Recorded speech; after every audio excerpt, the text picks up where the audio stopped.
Okay, if you have a games console, like an xBox for example, and you're also quadriplegic like me, tetraplegic, whatever you want to call it, you probably struggle to keep hold of the controller sometimes, don't you? So someone made a suggestion to me this week, and they came up with an idea, and I've come up with a slightly different idea, and I'm going to show that to you now.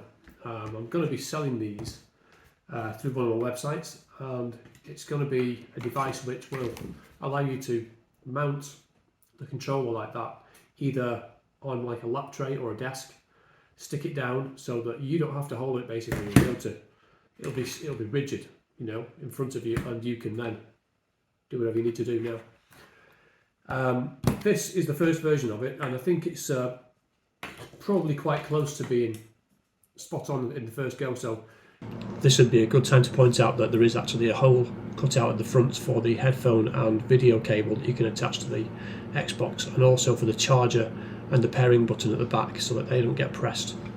There's going to be a base which will have some sticky pads which will be supplied with it, and you can just peel the stickies off and you can stick it down to either like a lap tray or a desk. And then there is a I don't know what you call it, a plinth or a turret, whatever you want to call it. And then this section which mounts the controller. I've only designed it so far for xBox because I've got an xBox, so it's easy for me to measure the controller and build it. But it will become available for PS4 as well. So I'll put it together now and we'll have a look at it when it's done. Okay.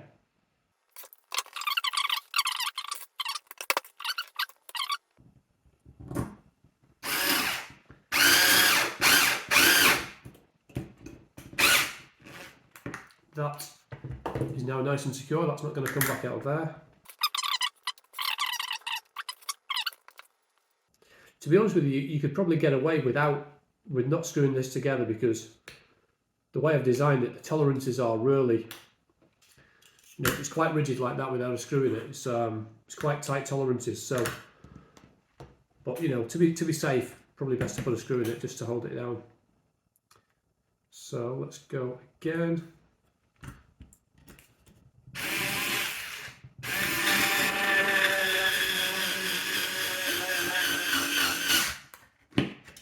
Okay, that's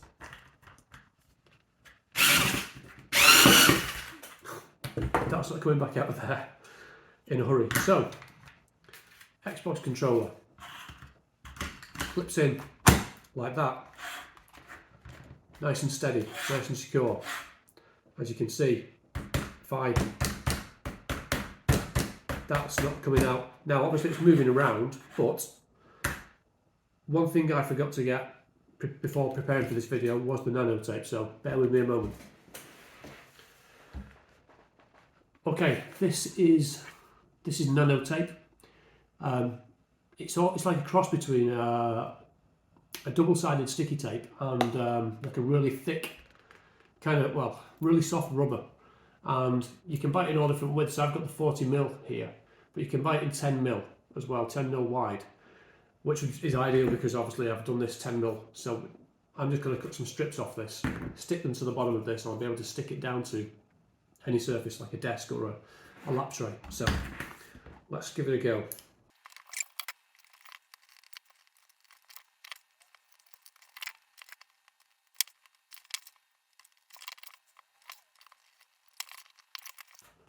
Okay, so not the best precision, but you know, I am cutting some pretty thick rubber there. So this has a peelable back on it, so you can just take that off. As you can see, it's not sticking right now. You've just got like a backing on it. You can take that off and stick it down. So what I'm going to do next is end the video there for now, and we'll go and test it in the room in front of the xBox. Okay, so part 2 of this video, I'm going to now attach this to this lap tray. This is just a standard sort of food tray, lap tray thing that you can eat dinner off or whatever. This one was a gift. It's got pictures of my dog all over it. But as I say, these labels, these sticky pads are peelable. So although it will stick when I peel the back off, it'll stick really nicely to this. I will be able to just peel it off again afterwards. So you might want to get one of these that you use just dedicated for gaming. On the other hand, you might want to use sticky Velcro. Anyway, that's going to be up to you. I'm just going to peel these labels off and then stick it down, and we'll see how we get on.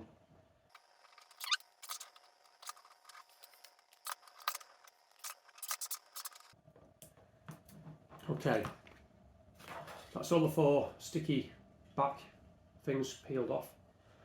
So I'm just going to stick that right in the middle, like that. Give it a press down, and as you can see, that should lift the whole tray up, no problem. Let's see what it's like with the controller in there.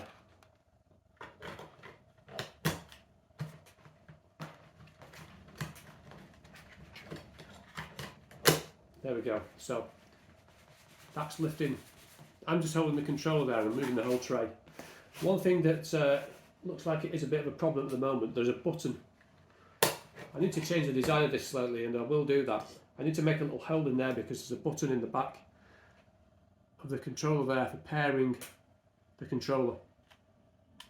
So, okay, so finally, Forza has loaded up, so I'm going to have a little play on it now, and you can see how I get on.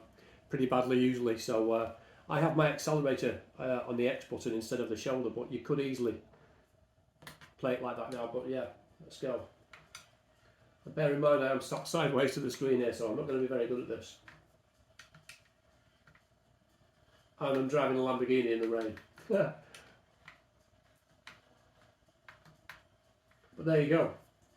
The controller is staying exactly where it's supposed to be.